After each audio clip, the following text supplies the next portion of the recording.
우리 주 예수 그리스도 안에서 사랑하는 성도 여러분, 여러분은 얼마나 자주 하나님과 교제하는 삶을 살고 있습니까? 여러분은 하나님과의 그 교제 속에서 정말 하나님을 사랑하는 삶을 드러내고 있습니까? 제가 오늘도 말씀드렸지만 하나님을 사랑하는 자는 그 계명을 지킨다고 십계명에서 우리에게 분명히 말씀하고 있다고 말씀을 드렸습니다. 내가 정말 하나님을 사랑한다, 이 말은 다른 말로 바꾸면 어제도 말씀드렸지만 나는 유일한 구원자이신 그분이 나에게 주신 그 구원 때문에 그 예수님을 계속해서 믿고 있습니다. 바로 이것이 내가 하나님을 사랑하는 삶을 살고 있다고 말씀을 드렸습니다. 만일 우리가 그리스도를 계속 믿지 않는 것은, 계속해서 그리스도를 믿음으로 살아가지 않는 것은 여러 가지 사건과 상황과 형편 속에서도 그 사건과 환경을 바라보는 것이 아니라 계속해서 그리스도만을 붙잡고 의지하고 살아가지 않는 것은, 그것은 바로 하나님을 사랑하지 않는 것이고 그것 곧 범죄하는 삶이기 때문에 그것은 굉장히 좋지 않는 자리에 놓여져 있는 거예요. 자리가 좋지 않아요.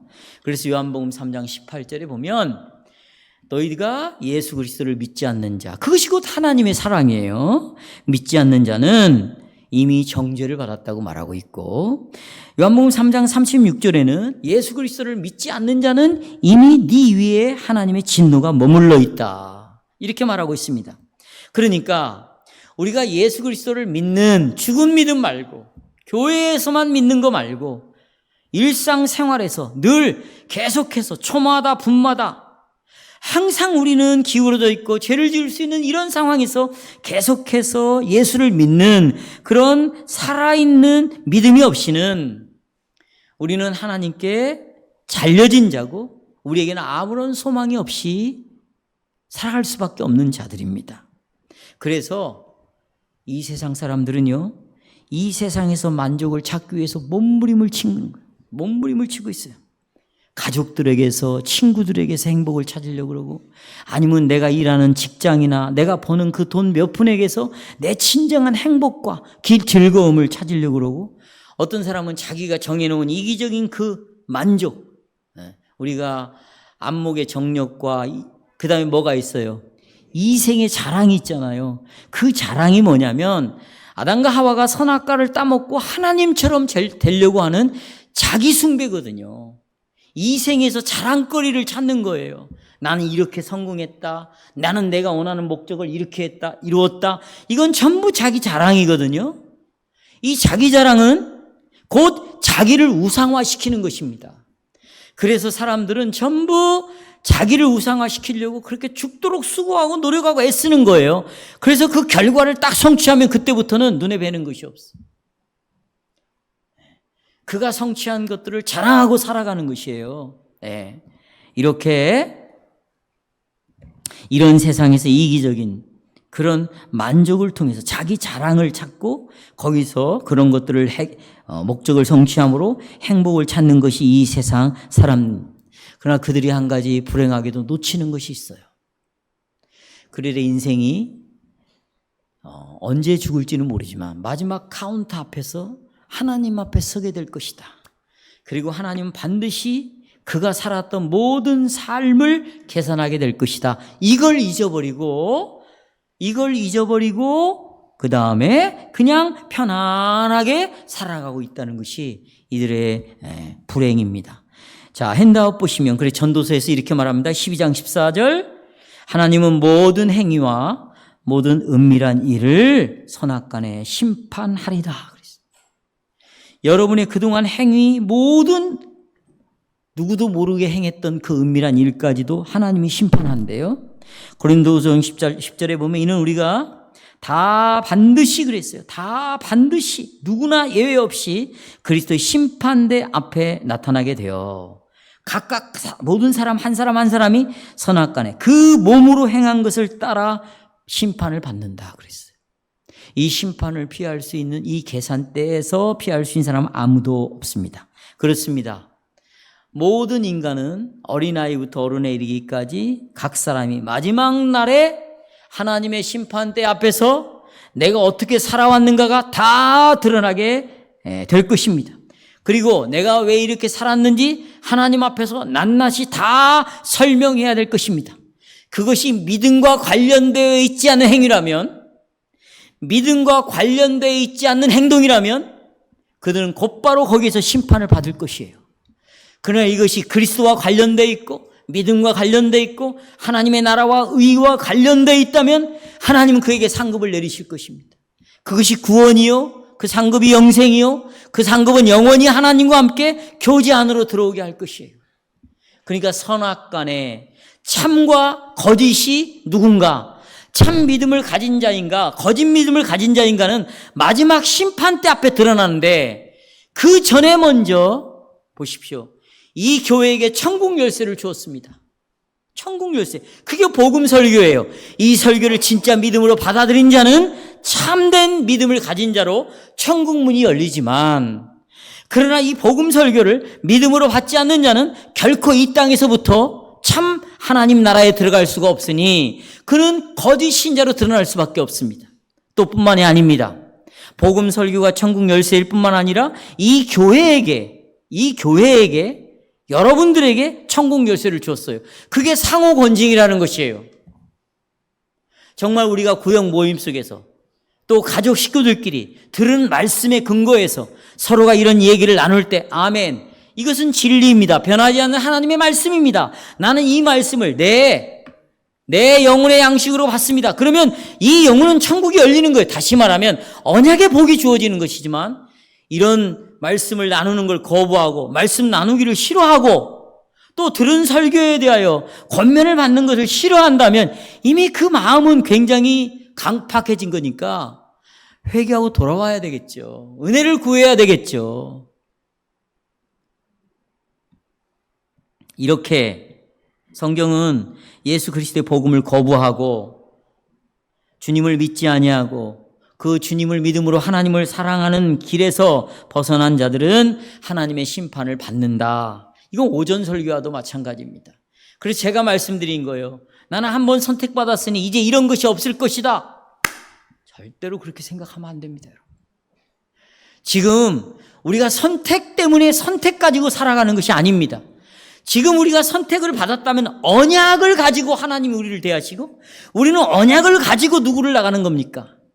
이 언약이라는 것은 내가 이 계명을 지키면 복을 받고 어기면 하나님의 심판을 받는다는 이 내용은 은혜 안에서의 이루어질 일이에요. 어디 안에서? 은혜 안에서, 그리스도 안에서 이루어질 일입니다.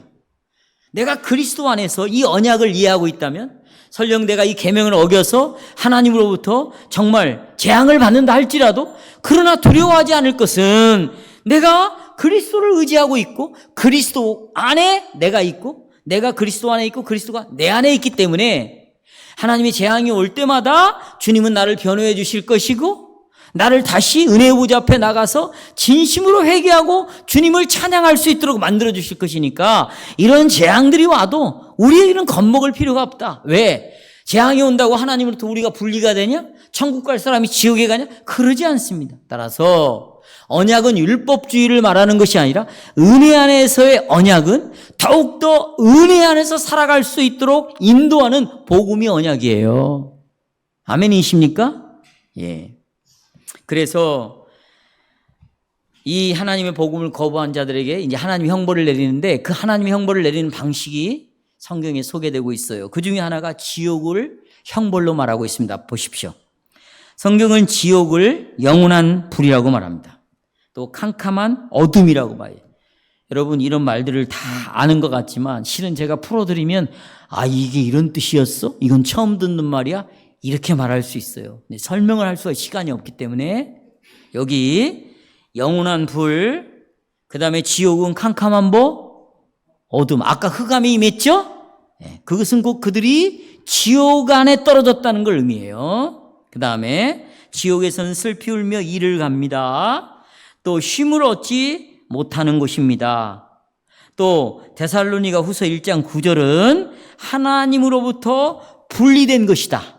하나님이 얼굴이 떠난 곳이 바로 지옥이다. 이렇게도 말하고 있습니다. 그러니까 완전히 하나님과 분리되어서 하나님이 얼굴이 떠나는 곳, 여러분, 그러면 이 땅에서도 하나님과 분리가 되어 있어요. 분리되는 삶을 살아요. 하나님이 얼굴을 경험을 못해요. 그러면 이 땅에서도 뭘 경험하는 거예요? 지옥을 경험하는 거예요.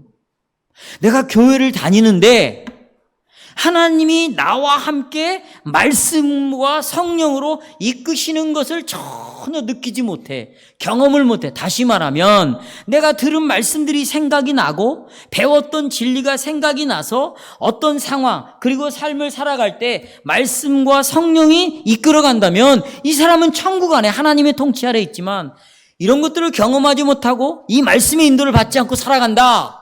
그러면 분리되어졌고 거기에는 하나님의 얼굴이 빛을 비추지 않고 있는 것이에요. 이것을 데살로니가후서 1장 9절에서 우리에게 말하고 있습니다. 그러니까 하나님으로부터 완전히 잘려진 곳, 그것이 바로 지옥입니다. 사랑하는 여러분, 이 지옥은 보십시오. 아담 안에서 태어난 모든 인간들은 다 하나님과 분리된 채로 태어났어요. 갈라진 채로 태어났어요. 그러니 우리는 모두가 다 어디 아래 있는 겁니까? 지옥 아래 있는 것입니다. 지옥 아래 있다는 것은 우리 모두가 하나님의 진노 아래 놓여져 있다는 것이에요.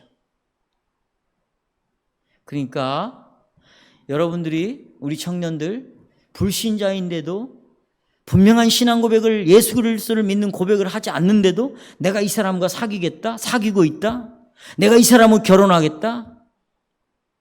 제가 만약에 주례를 한다면 주례를 하겠어요. 그러면 이렇게 말할 거예요. 지옥에 있는 자하고 당신은 결혼을 하는 것입니다. 어디에 있는 자? 하나님하고 완전히 분리된 자하고 결혼을 하는 것입니다. 여기에 대한 책임을 저는 지지 않겠습니다. 제가 이렇게 말하는 것은 꿈속에서 이렇게 설교를 하고 있더라고요. 어디에서? 저는 꿈을 믿지 않아요. 그런데 제가 꿈속에서 누군가 결혼을 하는데 제가 이렇게 외치고 있더라고요. 근데 깼어요. 그게 새벽 4시야. 이런 얘기하니까 정신을 바짝 차리시네. 자, 여러분, 이건 진리예요. 지옥은 하나님과 분리되어서 살아가는 것이 지옥이고, 그것은 하나님의 진노와 저주 아래서 살아가고 있는 것이에요. 그러니까 모든 인간은 태어날 때부터 지옥에 갇혀서 태어나는 것이고 저주 아래서 태어나는 것이죠. 그런데 여러분, 자, 하지만 여기서 피할 방법이 있다는 것입니다. 우리에게 임하는 하나님의 이 무서운 심판을 피할 방법이 있다는 것이에요. 무섭게 임할 그 심판이 뭡니까? 저주와 지옥이죠. 거기서 피할 방법이, 우리에게 피할 길이 있다.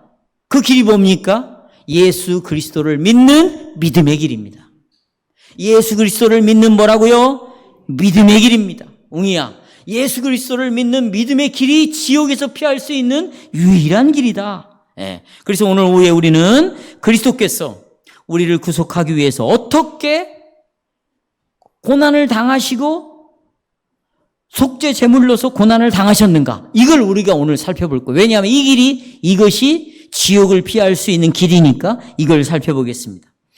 자, 오늘 주제는 그리스도께서는 우리가 당신의 복을 받을 수 있도록 하기 위해서 우리 죄에 대한 하나님의 진노를 짊어지셨다입니다. 3가지를 말씀드립니다. 첫째, 우리가 마땅히 받아야 할 것이 무엇인가입니다. 여러분, 결론부터 말씀드리자면 우리 모두는 마땅히 받아야 할 게 하나님의 심판입니다.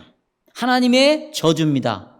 그것은 뭡니까? 영원한 지옥의 형벌을 받는 것이에요. 이건 우리가 모두가 받아야 될 것이에요. 그런데 이 하나님의 진노의 심판인 영원한 지옥을 시청각적으로 보여준 사건이 있어요. 그게 애굽 사람들에게 내렸던 10재앙 중에 마지막 2재앙이 아주 생생하게 시청각적으로 지옥을 설명해 주고 있어요.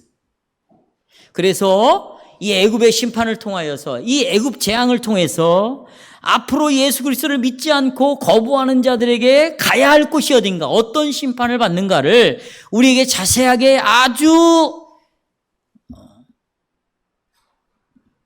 입체적으로 우리에게 설명해 주는 게 2가지 재앙입니다. 전 2가지 재앙 오늘 살펴보겠습니다. 여러분, 우리가 왜 애굽 나라의 하나님의 심판, 재앙이 임했는가 알아야 할 필요가 있어요. 그들은 하나님부터 축복을 받은 나라입니다. 특별히 하나님은 그들에게 좋은 강을 줬죠. 그게 나일강입니다. 그 나일강을 통해서 이 물을 농토로 수로를 만들어 가지고, 그러니까 여러분 그들은 굉장히 그 건축이 발달이 된 거예요. 벌써 수로를 만들어. 그게 언제적입니까? 기원 전이에요. 그것도 한참 전입니다. 지금부터 여러분 오래전이죠. 근데 이 물을 끌어올렸어요. 그리고 논밭에 물을 댔습니다. 그러니 농업이 얼마나 발달했겠습니까? 먹을 것이 얼마나 풍성했겠어요. 그렇죠? 농업이 풍성하면 먹을 것이 있으니 학문이 발달할 수밖에 없어요. 그래서 그들은 1000년을 수학이 앞섰어요. 수학이 앞섰다는 건 건축이 발달된 거예요. 건축. 왜냐하면 수학적으로 계산해서 건축을 만드니까, 그러니까 불가사의 중에 하나인 피라밋이 만들어진 것이죠. 뿐만 아닙니다. 그들의 군사력 세계 최강이었습니다. 그들의 경제력 세계를 통치할 정도의 강력한 경제력을 가지고 있었습니다. 하나님께서는 이렇게 여러 가지 방식으로, 왜냐하면 하나님이 허락이 없이는 이런 것이 주어질 수가 없어요. 근데 하나님이 복을 주셔서 이들이 이렇게 축복을 받은 거죠. 하지만 중요한 건 이겁니다. 이것이 나쁜 것이 아니에요. 물질의 복을 받고 잘 나가는 건 나쁜 게 아닙니다. 그런데 애굽인들은 여호와를 인정하지 않았다는 겁니다. 누구를 인정하지 않아요? 여호와를 인정하지 않았다는 것이에요. 자, 이들은요, 자기네들이 잘 먹고 잘 사는 거, 번영하는 삶, 자기네들이 이렇게 수많은 얻은 학문, 지식, 지혜, 이것은 다 자기들이 믿고 있는 우상들이 줬다고 생각을 하는 거예요. 지금으로 말하면 내가 이렇게 성공할 수 있는 것은 내가 공부를 열심히 했다. 그게 우상인 거예요. 자기 자신이 우상이 되는 거죠. 내가 이렇게 할 수 있었던 것은 내가 기술이 탁월해서, 내가 열심히 공부해서, 내가 이렇게 했기 때문에, 저렇게 했기 때문에, 내가 지혜가 있어서, 정말 인생은 뭐 타이밍이라고, 타이밍이 딱 맞아가지고 내가 이렇게 지혜가 있어서 이렇게 성공했다. 다 자기가 만들어 놓은 그 우상 앞에 모든 공을 다 돌리고 있는 거예요, 애굽 사람들이. 그래서 그들은 온갖 종류의 다른 신을 섬겼습니다.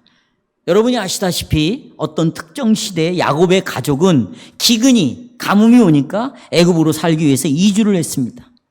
애굽이 장차 올 7년의 그 기근을, 가뭄을 잘 대비할 수 있었던 것은 요셉이 바로 왕의 꿈을 잘 해석해 주었기 때문입니다. 하지만 시간이 지나니까 이 애굽을 살려준 최고의 공로자인 요셉을 잊어버렸어요. 요셉을 기억해서 지워버렸어요. 그러니 요셉 때문에 온 이스라엘 백성들도 무시하게 됐겠죠. 그리고 압제를 하기 시작합니다. 종으로 삼습니다. 아주 혹독하게 노예로 부립니다. 심지어는 사내 아이를 낳으면 다 잡아 죽이기까지 했습니다. 이것이 바로 하나님의 언약의 심판을 일으키는 원인이 되었던 것입니다. 원인이. 하지만 하나님이 재앙을 내릴 때는 아무런 경고 없이 내리는 게 아니에요. 오늘도 요한계시록 보면 이미 예수님 때부터, 여러분이 마태복음 24장이나 마가복음 읽고 누가복음 읽어보면 이미 이런 일이 일어나면 마지막 심판 때가 가까운 줄 알아라고 말했습니다. 그랬어요, 안 그랬어요? 그런데 이들은 회개하지 않았습니다. 예수님은 눈물을 흘리면서 회개하고 돌아오기를 촉구했어요. 암탉이 자기 새끼를 품듯이 나가 예루살렘을 품고 너희들에게 돌아오기를 이렇게 외치고 있다. 오늘도 말씀드렸지만 소돔과 고모라 땅에서 내가 이 복음을 전했다면 그들은 회개하고 돌아왔을 텐데, 너희들은 더욱더 악해가지고 내가 이렇게 복음을 전하고 너희들이 구원받을 수 있는 길을 이렇게 알려주고 내가 너희들을 위해서 왔다고 말해도 나를 십자가에 못 박는 이런 악한 완악한 마음 때문에 너희들은 멸망을 당할 거야. 이미 여러 차례 경고를 했습니다. 하나님이 여러분에게도 마찬가지입니다. 목사를 통해서, 복음 설교를 통하여, 장로들의 권징을 통하여, 식구들의 권징을 통하여서 그동안에 이렇게 살면 안 된다고 여러 차례 말했어요. 그런데 어떻게 이런 죄들을 짓고 살 수가 있단 말입니까? 네? 경고를 했잖아요, 경고를. 그런데 그 하나님의 말씀을 하나님의 말씀으로 받지 않음으로 말미암아 이렇게 심판의 자리에 놓여가지고 이렇게 불행한 인생을 살아가고 있단 말입니까? 제가 이렇게 말하는 것은 여러분이 앞으로 그럴 수 있으니까, 그런 사람이 있을 수 있으니까. 아멘? 여러분, 내가 이거 녹화만 안 되면 할 말이 많아요. 성도 여러분, 경고를 하잖아요, 경고를. 그러니 돌아오라고 말했어요. 그런데 이 애굽의 왕 바로나 애굽 사람들은 경고를 무시해버렸어요. 경고를 무시해버렸습니다. 그래서 하나님이 재앙을 내리십니다. 그런데 성도 여러분, 이 재앙은요, 이 재앙들 하나는 애굽 신들을 향한 공격이었어요. 애굽 신들을. 그리고 누가 참 신인가 한번 봐라. 니네들이 믿고 있는 신은 너희들에게 내가 재앙을 내릴 때마다 너희들이 믿고 있는 신은 아무 능력도 없다.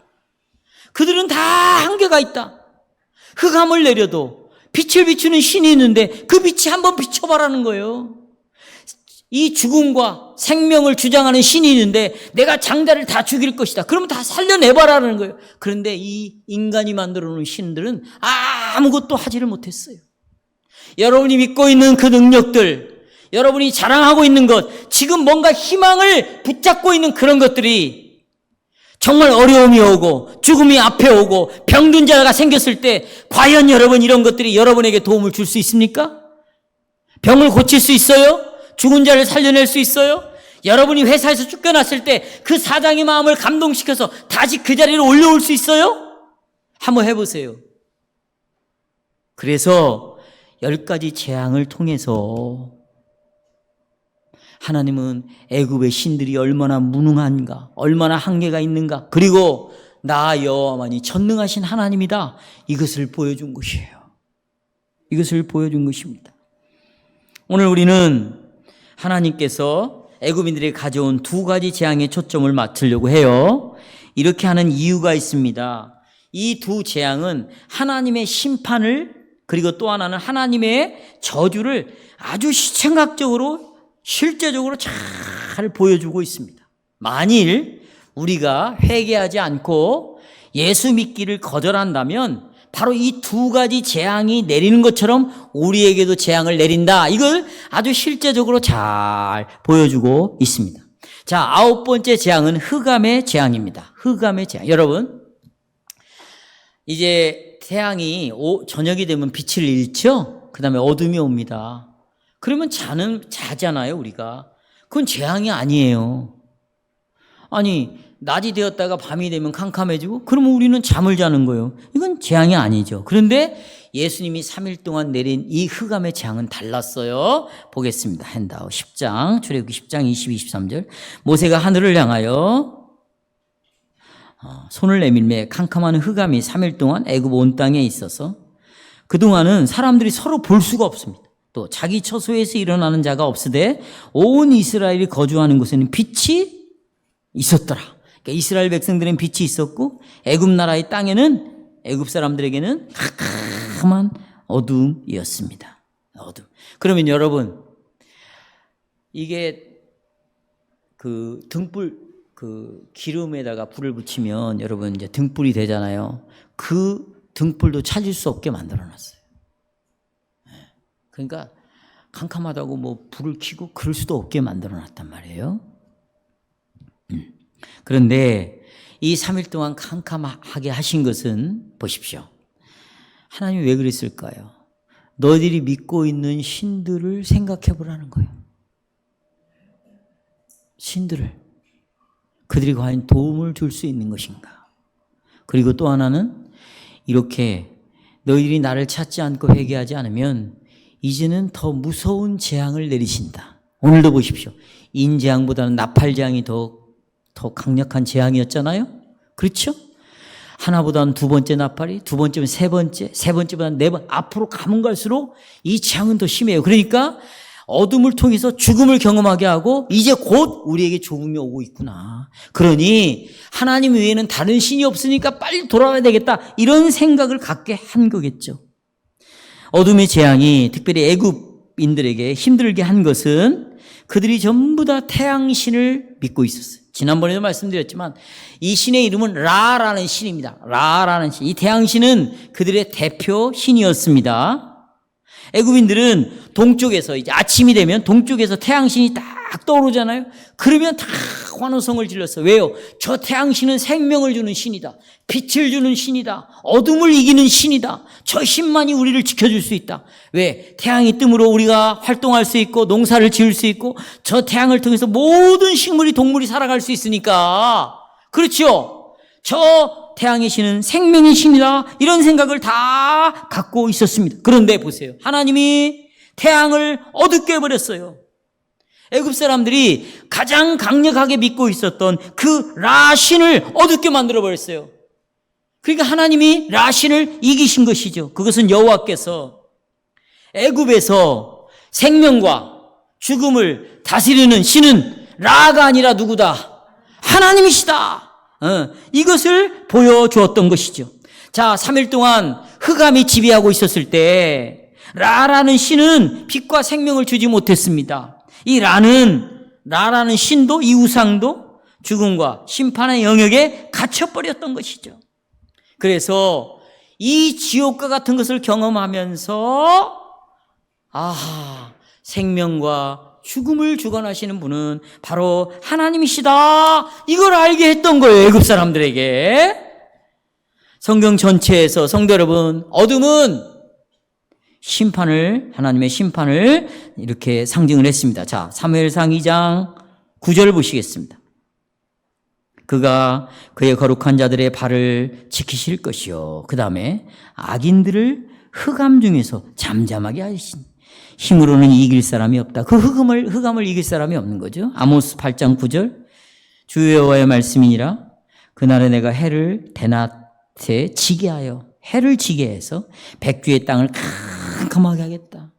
또 계시록 16장에서 하나님께 반역한 자들에게는 하나님의 영원한 심판의 한 부분은 뭐냐? 그들에게 영원한 어둠으로 정죄하겠다.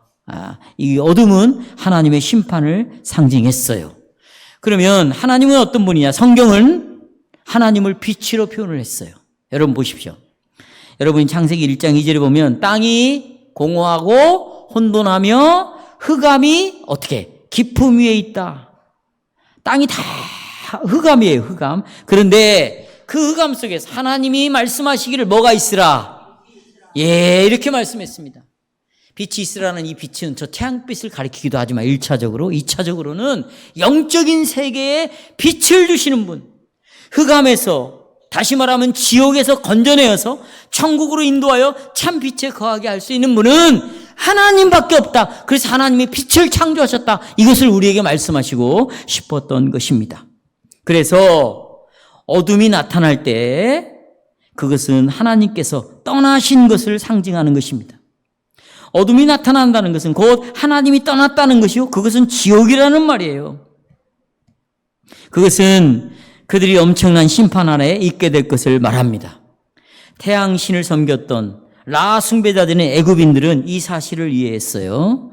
심지어 그들에게 3일 동안 이 땅에 짙은 흑암이 임했다는 것은 그들에게 죽음이 왔다는 것이고 밤의 어둠이 그들에게 임했다는 것입니다. 그런데 성도 여러분, 이 밤의 어둠은, 이 흑암은 우리를 어디로 끌고 가느냐? 이제 장자의 죽음으로 끌고 가는 거예요. 그 다음에 10번째 재앙이 뭡니까? 장자를 죽이는 거죠. 자, 출애굽기 11장 보시겠습니다. 엔다웃 4절 5절. 모세가 바로에게 이르되 여호와께서 이와 같이 말씀하시기를 밤중에 내가 애굽 가운데로 들어가리니 애굽 땅에 있는 모든 처음 난 것은 왕 위에 앉아 있는 바로의 장자로부터 맷돌 뒤에 있는 몸종의 장자와 모든 가축의 처음 난 것까지 죽으리니. 여기 가족의 장자, 사람이 낳은 사람의 장자, 그 다음에 동물의 처음 난 것을 죽이실 것입니다. 한마디로 그 땅에서 생명을 잃어 부르짖지 않는 집이 하나도 없게 만들겠다는 거예요. 그러면 왜 여호와께서 애굽에게 이런 무서운 형벌을 내리셨을까요? 아까도 말씀드렸지만 자기 백성을 종으로 삼았다. 그리고 그들이 큰 무리가 되었을 때 그들에게서 난 사나이를 다 죽였다. 이것은 보십시오. 교회를 핍박하는 거예요, 이게. 교회를 하나님이 보호하시고 보존하시고 그들을 모으시는데 이들을 죽이겠다. 그것은 하나님의 은혜를 거부하겠다. 은혜를 가로막겠다. 이것은 하나님의 뜻을 거역하는 아주 무서운 짓을 하고 있는 것이죠. 그래서 하나님이 심판을 내리는 것입니다. 사랑하는 여러분, 이 어두움의 심판, 그 다음에 장자의 죽음이라는 이 재앙에서 애굽에 임한 무서운 심판은 우리 여러분과 제가 고개를 들어봐요. 여러분과 제가 앞으로 어떤 심판을 당할 것인가를 애굽의 심판을 통해서 미리 보여준 거예요. 미리 보여주는 것입니다. 우리 중 아무도 이 죄악되고 반역하는 애굽 사람보다 나는 더 낫다. 나는 애굽 사람처럼 그런 사람이 아니다. 라고 말할 수 있는 사람은 아무도 없습니다. 아무도 없어요. 이들은 철저하게 우상을 섬긴 애굽인들은 여러분 얼마나 교회 다니는 사람들이 하나님 위에 다른 신을 섬기고 있는 자들이 얼마나 많습니까? 우리가 복을 얻지 못하는 것은 다른 신을 섬기고 있기 때문이에요. 그 신들을 너무나 주위에 많이 두고 있습니다. 그 가장 대표적인 신이 뭐냐? 여러분 자신과 내 자신 아닙니까? 내가 한번 길을 정하면 하나님도 소용없어요. 말씀도 필요 없어요. 나는 내가 원하는 길을 가겠다는 거예요. 그러면 나를 치시는 거예요. 너는 너의 신이 아니야. 이걸 말해주는 거잖아요. 근데 이 고집이 어렸을 때부터 아이들에게 훈련되어지고 연습되어진다는 거. 왜? 애들이 원하는 걸 다 들어주는 거예요. 매를 아끼지 말라고 그냥 매를.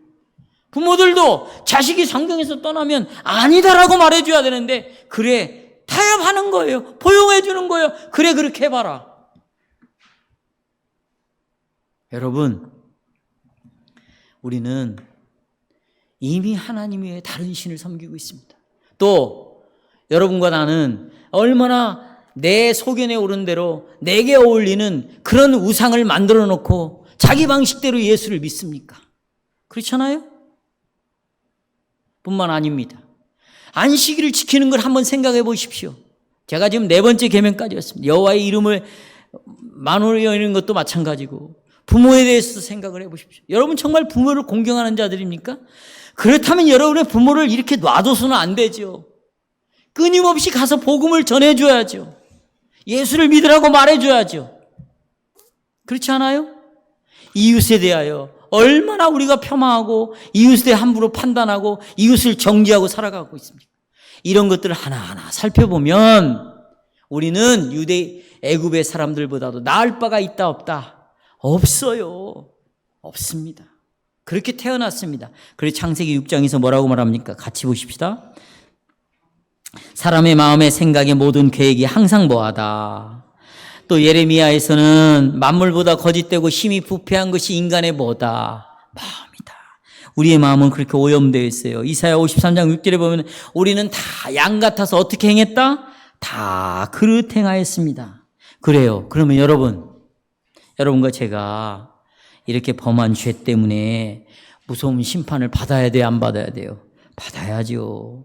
그래서 우리는 어둠 속에 던져지는 것이고 하나님으로부터 분리되어야 마땅합니다. 하나님이 보복의 천사들을 통해서 애굽의 장자를 죽인 것처럼 마지막 때에 이 천사들이 우리에게 죽음을 찾아온다고 해도 우리는 이 죽음을 거부할 수가 없는 그런 자들입니다. 우리는 이런 죄 때문에 마땅히 하나님의 심판을 받아야 돼요. 그러니까 애굽에 주어진 이 하나님의 심판은 마지막 날에 회개하지 않는 모든 죄인들에게 임할 무서운 하나님의 심판인 것을 미리 우리에게 보여주었어요. 그래서 누가복음 23장 30절에서 이렇게 말합니다. 그날의 마지막 날에 사람들은 산들을 대하여 우리 위에 무너지라 하며 작은 산들을 대하여 우리를 덮으라 할 것이다.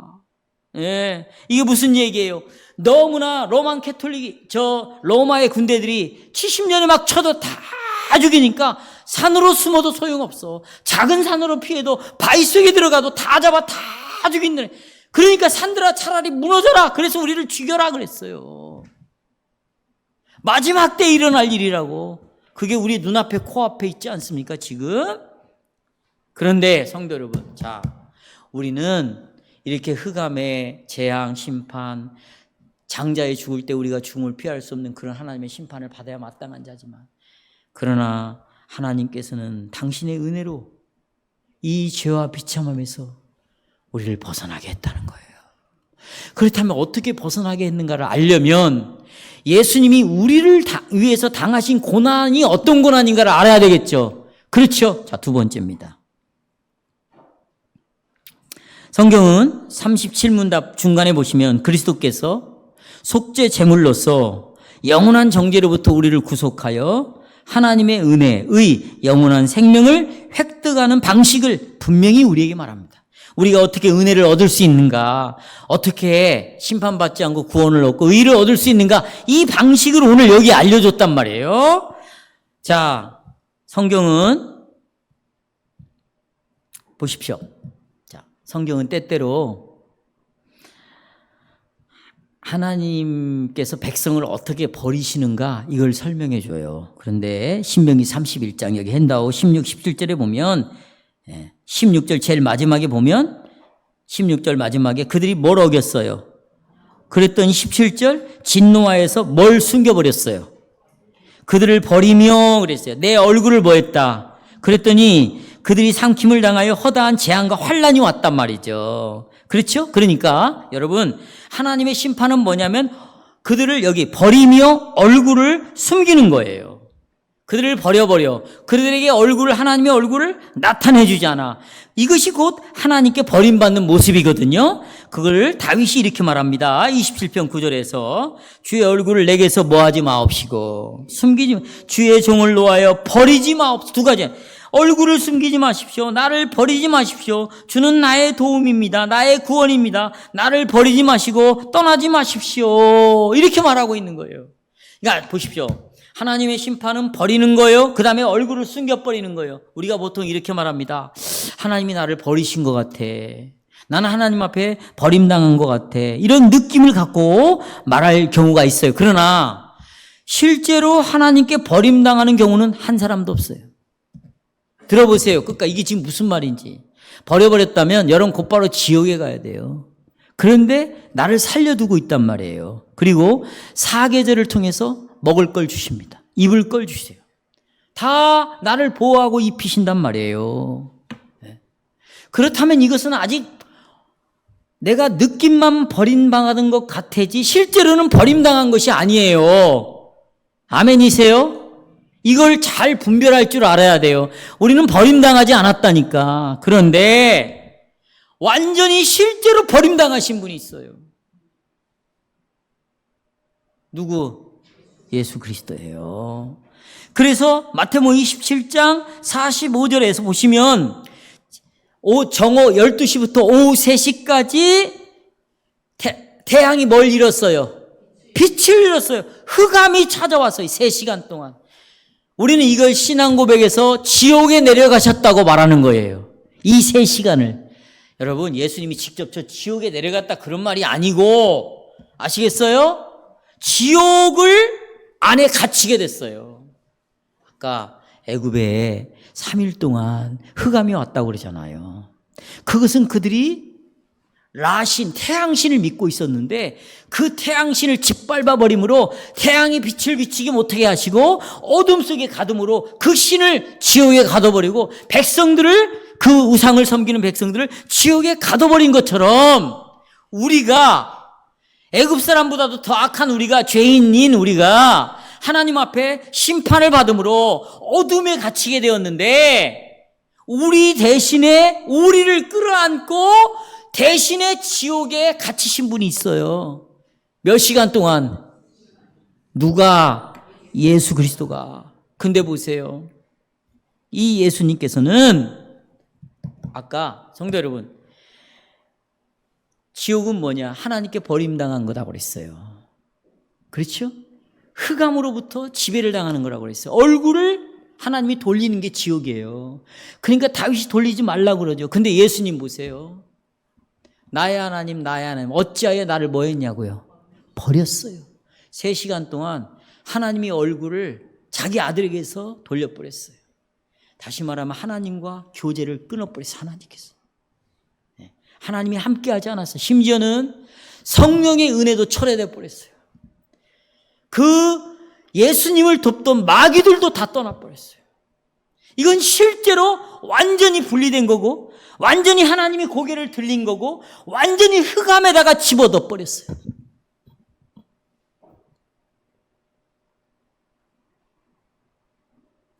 심지어는 보세요. 예수님을 사단에게 넘겨줘 버렸어요.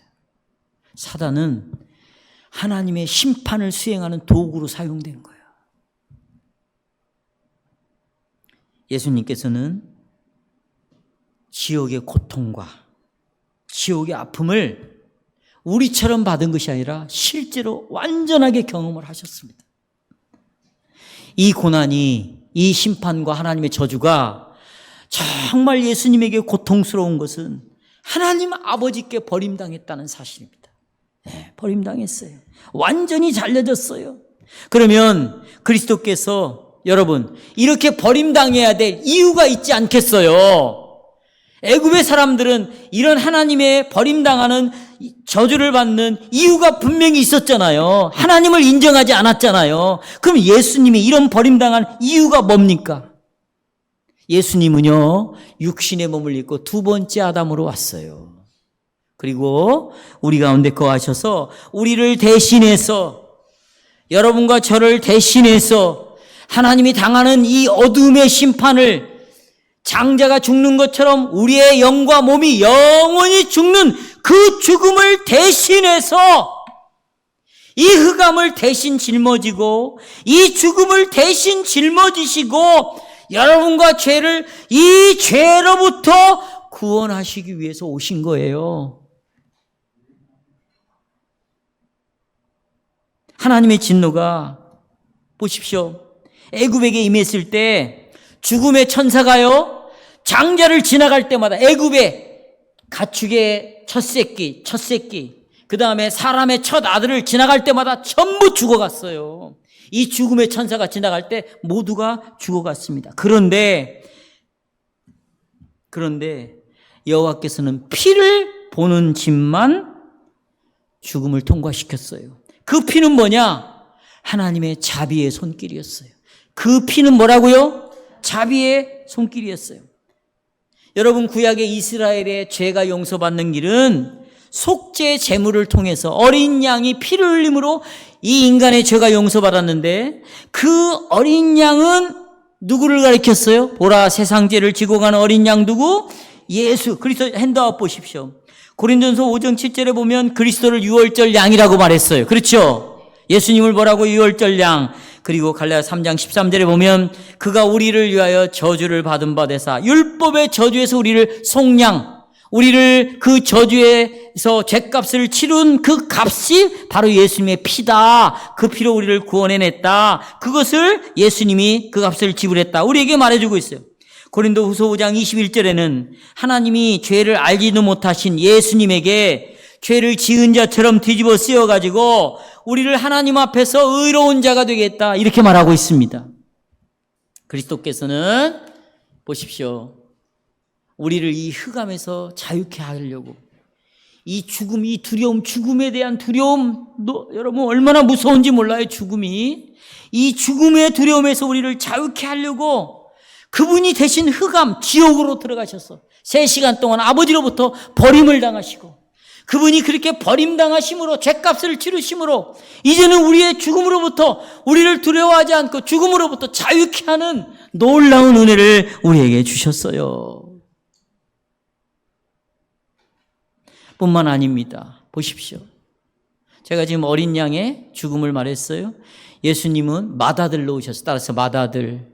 여러분, 자, 구약시대에 예수님이, 하나님이 애굽에, 조금만 더 하고 마치겠어요? 애굽으로부터 이스라엘 백성들을 구원해냈습니다. 근데 하나님이 참 이상해요. 요상하신 분이야. 다 구원시켜 놓고는 뭐냐면, 야, 내가 니네들 애굽 장자들은 다 죽였지만 니네들 장자들은 내가 살려줬지 않냐? 맞지? 예, 맞습니다. 그랬어요. 그러면 장자 살려준 값을 내라 그랬어요. 값을 내라는 거예요. 어떻게 값을 지불합니까? 그 장자들 다 나를 섬기도록 나에게 바쳐라 그랬어요. 그런데 보십시오. 그 장자들을 대신해서 나를 섬기도록 바친 하나의 지파를 선택하라는 거예요. 그 레위 지파예요. 그러니까 레위 지파 속에는 이 장자들이 다 들어가 있어, 안 들어가 있어? 상징적으로 다 들어가 있는 거예요. 그리고는 또 뭐라고 그러냐면, 내가 니네를 장자를 살렸으니까 돈 내. 5세겔을 내라. 돈으로 받아요. 그 다음에 장자를 하나님을 섬기기 위해서 바치래요. 자, 이 예수님은 우리의 장자 맏아들로 오셨습니다. 그리고는 하나님을 섬기는 자로 바쳐진 장자예요. 그래서 여러분과 저를 살리기 위해서 장자이신 예수 그리스도께서는 십자가에서 죽임을 당하는 것이에요. 그 죽음 때문에 내가 살 수 있었던 것이에요. 그분이 버림당하기 때문에 우리는 어떤 상황에도 버림을 당하지 않는 것이에요.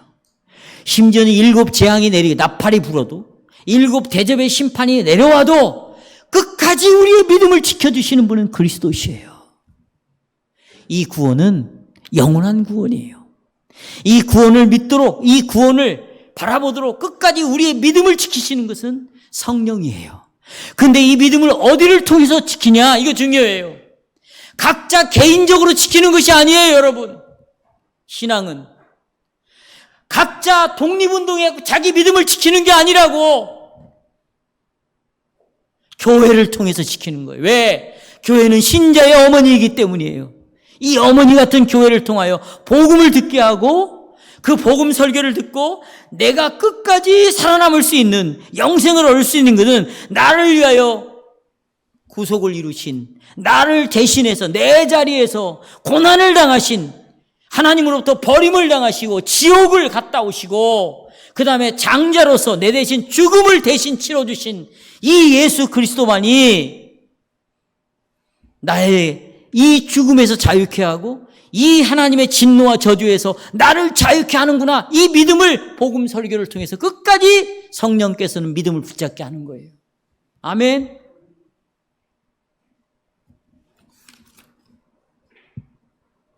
그러니 성도 여러분, 자, 두려워할 필요가 없어요. 네, 어떤 고난이 와도 지옥에서 우리는 고난을 받지도 않아요. 그리고 영원히 분리될 두려워할 필요가 없어요. 우리의 위로는 뭐냐? 그리스도께서 내 대신 하나님께 버림당하셨다. 따라서 우리는 하나님께 영원히 버림당하지 않는다. 이것을 성령과 말씀으로 계속해서 생각나게 하시고 그 그리스도를 붙잡게 하시는 주님을 찬양하시기를 바랍니다.